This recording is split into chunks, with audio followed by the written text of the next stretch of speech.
Okay, so I'm joined with Mr. Martin of Thornaby Academy. So could you tell us a bit about what your role is at the Academy?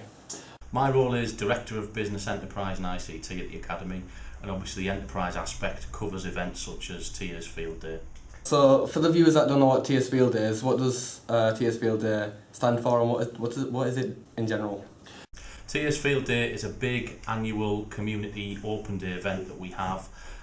Basically everyone's welcome to come along, you know, students, parents, carers, families, the community, and we have a range of stalls and activities run by the students. We've also got bouncy castles, a fun fair, popcorn, all the, you know. So every like fairground thing? Yeah, it's a real sort of fairground park. And is it just students from the Academy that are invited? No, we do obviously get a lot of students from the Academy, but basically the whole community. So anyone can come? Yeah, anyone can come along and see what it's all about and what's happening in the Academy. So you say it's annually, like every year. Is it at the same time every year? Yes, so far we've always held it in about the second or third week in September. So we might change that next year. Yeah. So when was the first ever TS Field Day? The first TS Field Day Day was 2010 when we opened as an academy. Did it work? It did. It worked, and we started small. We've learned from it, and we try and make it bigger and better each year. Right. So the money from it, because you must earn quite a lot from it, does it go to the school or is it shared between anything?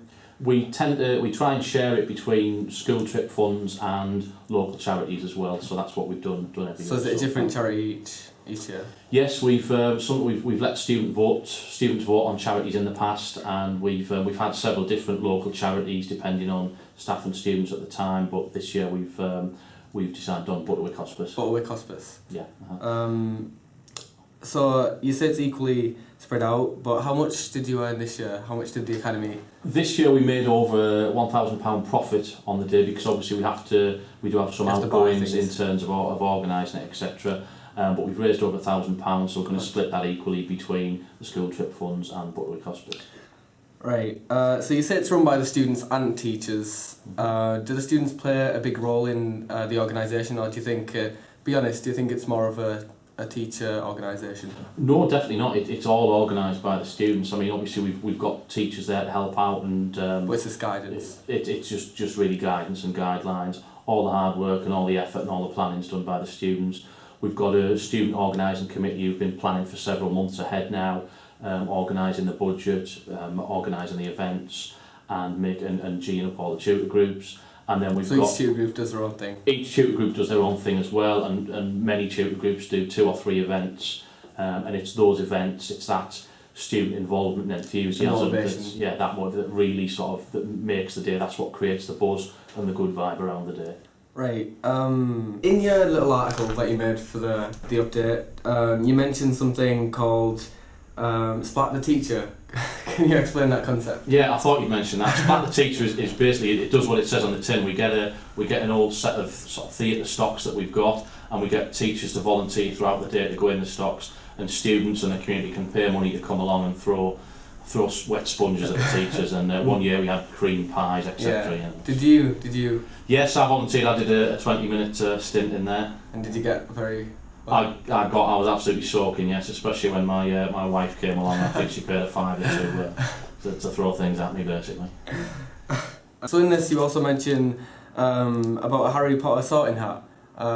Did you do that? Yeah, that was one of the new stalls we had this year. I had a go at that. That was good fun. And which house? Originally I was Hufflepuff, but I just kept on paying more money until they decided I was in Gryffindor. So that was good. And you've also put 3 pictures on, and one of them's of food. So do you think there was a wide range of food at the TS Field Day? Absolutely. Nobody ever goes home from TS Field Day hungry. We always have a lot of the student stalls involve sort of food, cupcakes, etc. And this year was no exception. A lot of the students stayed back on the Friday night, and they were all homemade cakes. They stayed really late doing those. We had staff doing a barbecue, we had staff doing hot dogs, and there was a lot of good food there available. And did you buy a lot of it?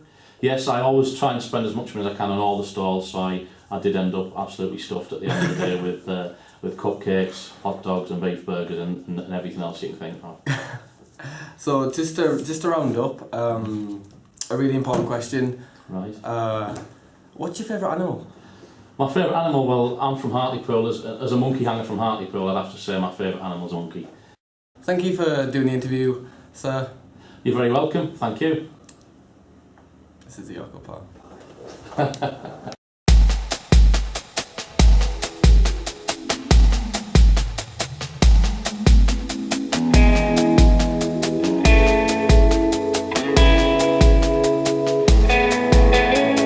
How's your day been up to now? Day's been very good today, thank you. I think it went well. I think it's gone very well, and yet we're only halfway through the day. That's lovely, thank you. You spent all together? Me? Yeah. Heaps. Heaps. Aye. Seats. Heaps. Oh, seats, right. And even my family, they paid £3 for 7 throws of the sponge at me and £2 to put a bucket of water over me. Pretty bad when your own family does that, isn't it? That's great. Aye. See you later. See you, bye-bye. Bye.